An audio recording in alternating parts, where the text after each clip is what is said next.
In this lecture, we're going to look at the micronutrients that are the minerals.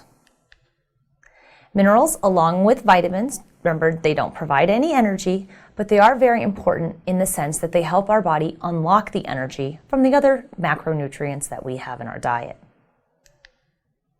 Micronutrients are needed in smaller amounts, so like the vitamins, minerals you will find listed on nutrition facts panels or the labels of your foods in micrograms or in milligrams. And that's also the amount needed by the body will be listed in micrograms or in milligrams as well. Whereas the vitamins were classified based on their solubility, fat and water soluble, the classification of minerals is a little bit different. The classification for minerals are defined either as major minerals or trace minerals. Now, trace minerals doesn't mean that they're any less important than the major minerals. It's just that the major minerals are those that are needed in amounts of more than 100 milligrams per day from your diet. And they're present in the body in amounts of greater than 0.1% of your body weight. So the major minerals are things like sodium, potassium, chloride, calcium, phosphorus, magnesium, and sulfur. Your trace minerals are no less important, but they're just needed in smaller amounts by your body, less than 100 milligrams per day, and then they constitute a much smaller percentage of your total body weight. So these are things like iron, copper, zinc, selenium, iodine, chromium, fluoride, manganese, molybdenum, and there's a couple of other ones as well. A little bit about minerals as a group.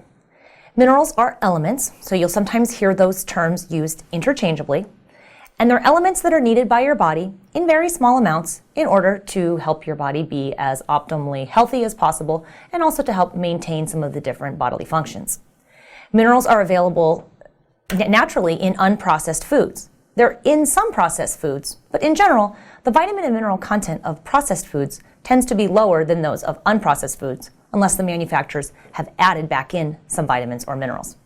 In order to maintain optimal health, minerals should be consumed in the correct proportions.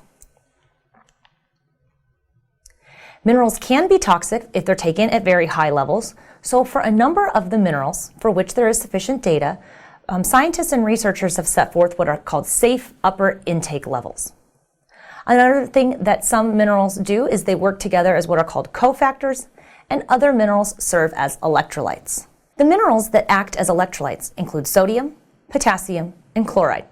And the very important role of the electrolytes are to control your body's nerve impulses and the conduction of those nerve impulses.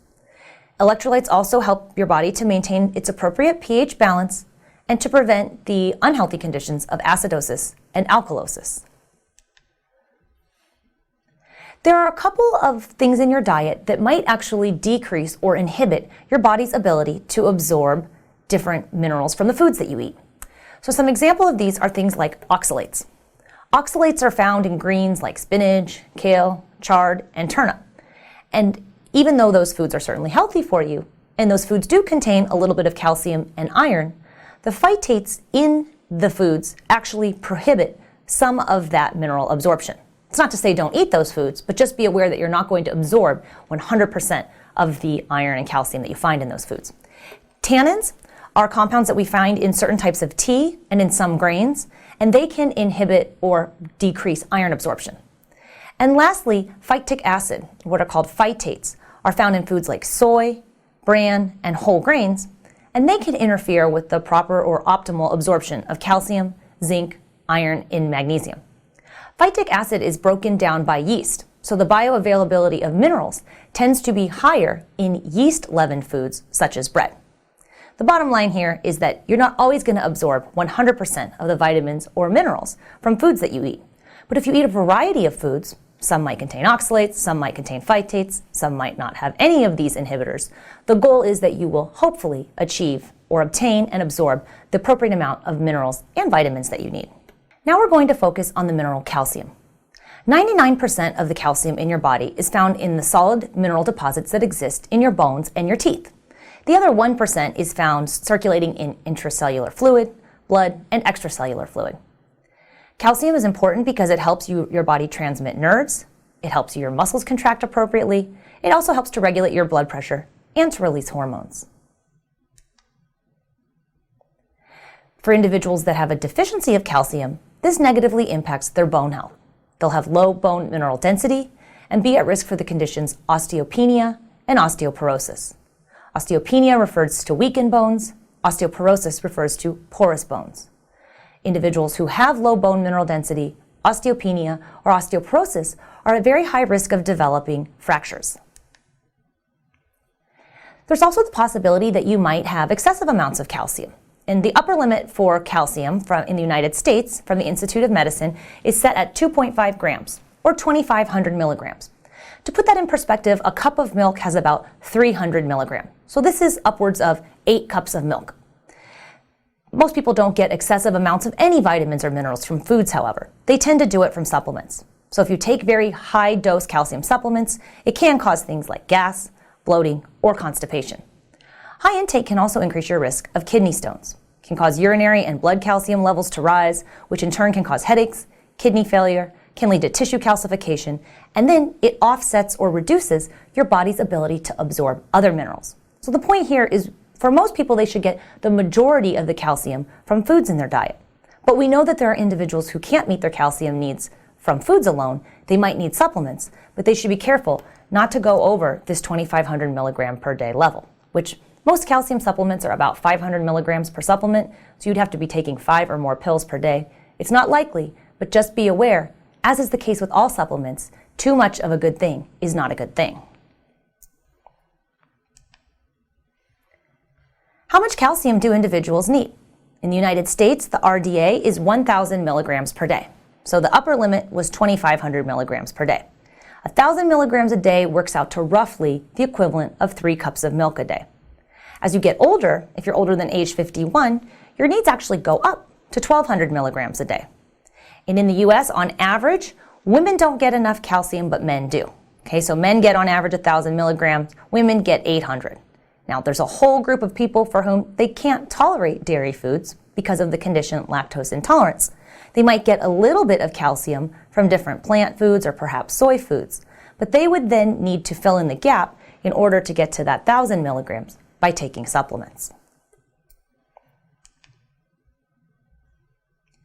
It's true that the best sources of dietary calcium are the dairy foods, yogurt, milk, and cheese. There is, to a lesser degree, however, some calcium in non-dairy foods, like dark green leafy vegetables, almonds, legumes, sardines, canned salmon with bones, and fortified juices. The bones part from the salmon is because you're eating the bones of another animal, you're eating their calcium deposits as well. Calcium supplements are very important for individuals who, for whatever reason, don't get close to 1,000 milligrams of calcium a day from the diet. Those might include people who are lactose intolerant. They lack the enzyme lactase that would allow them to efficiently break down the milk sugar lactose. If you're allergic to milk, if you're a vegetarian who doesn't eat milk products, if you're a vegan who doesn't eat any animal products, or if for any other reason you have a very low calcium diet, a supplement might help you out. A couple tips about supplements for calcium. You want to keep it to 500 milligrams or less per supplement, because your body really doesn't have the ability to absorb more than that at one time. Some people might need to take 2 500 milligram supplements at different times in the day. You want to avoid products that contain aluminum or magnesium, because these actually increase your calcium losses. If you're taking the supplement called calcium carbonate, you might want to know that it is roughly 40% calcium, and you need to take those supplements with food. If you're taking calcium citrate, there's a lesser percentage of the supplement that's calcium, just 21%, but it doesn't require that you take it with food. Why are we so concerned about calcium? Well, we know that adequate calcium status plays some sort of role on our bone health. Now, the jury is certainly still out as to what degree that is. There's some very interesting population-level studies done around the world looking at groups of people who consume very low levels of calcium and yet have very low levels of risk of hip fracture. Hip fracture is usually a good indicator that that person has some sort of low bone mineral density. In different parts of the world, people have different levels of vitamin D exposure. If they spend more time outside, they might be engaged in more physical activity. There's all sorts of things besides just calcium intake which can impact your bone health. We know that peak bone mass is achieved in most people somewhere around age 30. After age 30, The process of bone resorption occurs at a rate that's faster than bone synthesis. So basically, once you hit 30 or somewhere around there, your body's breaking down bone more quickly than it is building up. This leads to reduction in bone mass and what we call bone mineral density. Prolonged loss of bone mineral density will lead to the condition of osteoporosis. Osteoporosis ends up giving you bones that are porous, and should you fall or bump into something or hurt yourself, you're at increased risk for having a fracture because of the very fragile nature of those porous bones. In this slide, you're seeing the comparison between a nice, healthy, normal bone and an osteoporotic bone. Notice that in the healthy bone, the lattice work is really nice and tight. That's a strong bone, where if that person fell or bumped into something, it's not likely that that would cause a fracture.